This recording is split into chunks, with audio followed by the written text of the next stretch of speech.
नमस्कार, मी उर्वी सावंत पंगत तुमच्यामध्ये तुमच्या सगळ्यांचं खूप खूप स्वागत करते। आता नारळी पौर्णिमा जवळ येते, तर त्यानिमित्ताने पारंपरिक रेसिपी नारळी भाताची मी शेअर करणार आहे। तर चला सुरुवात करूया।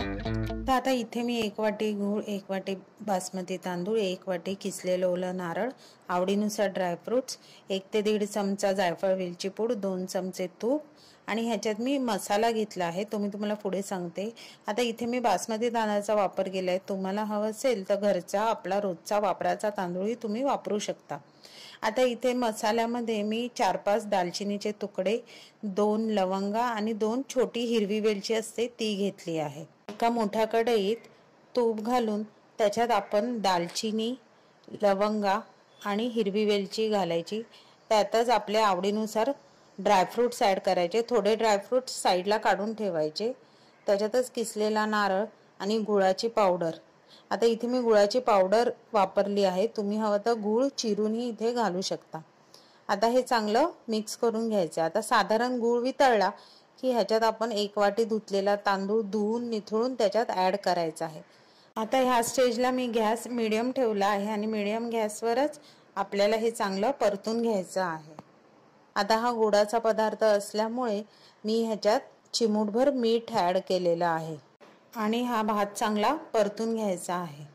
आता ह्यामध्ये मी 1 वाटी तांदळासाठी 2.5 वाटी गरम उकळलेलं पाणी ॲड केलेलं आहे। ह्याच्यात उकळलेलं पाणीच वापरायचं आहे। आता पाणी घालताना इथे आपल्याला गॅस फास्ट करायचा आहे। फास्ट गॅसवर आपल्याला ह्या नारळी भाताला चांगली उकळी आणायला द्यायची आहे। आता तुम्ही बघू शकता नारळी भाताला चांगली उकळी फुटलेली आहे। तर आता ह्या स्टेजला आपल्याला गॅस एकदम मंद करायचा, म्हणजे बारीक करून आपल्याला हा भात मुरत ठेवायचा आहे। जवळजवळ 10 ते 15 मिनिटात आपला भात चांगला व्यवस्थित मुरतो। आता इथे तुम्ही बघू शकता एक 10 मिनिटानंतर आपल्या नारळी भातातलं पाणी थोडं आटलेलं आहे।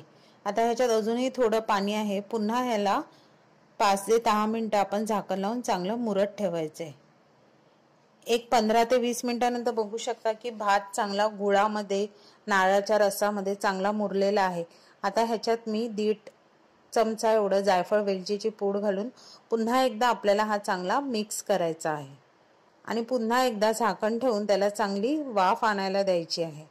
आता तुम्ही बघू शकता भात चांगला मुरलेला आहे, ह्यातलं सगळं पाणी देखील सुकलेलं आहे। तर आता हा भात आपल्याला खाण्यासाठी मस्त एकदम रेडी झालेला आहे। आता ह्या भातावर वरून तुम्ही ड्रायफ्रुट्स घातले तरी चालेल, विदाउट ड्रायफ्रुट सुद्धा हा भात खाण्यासाठी एकदम चविष्ट लागतोय। घातलेल्या दालचिनीमुळे ह्या भाताची चव तर अप्रतिम लागते। जर तुम्हाला हा भात कुकरमध्ये करायचा असेल तर जशी प्रोसेस आपण कढईत केली तशीच सेम कुकरमध्ये करायची आहे आणि 2 शिट्ट्यामध्ये हा भात एकदम 5 मिनिटात तयार होणार आहे। जर तुम्हाला माझी ही रेसिपी आवडली तर रेसिपीला लाईक करा, शेअर करा, चॅनलवर नवीन असाल तर चॅनलला सबस्क्राईब करायला विसरू नका आणि हा नवीन व्हिडिओच्या नोटिफिकेशनसाठी बेल आयकॉनला प्रेस करायला विसरू नका। तोपर्यंत मस्त राहा।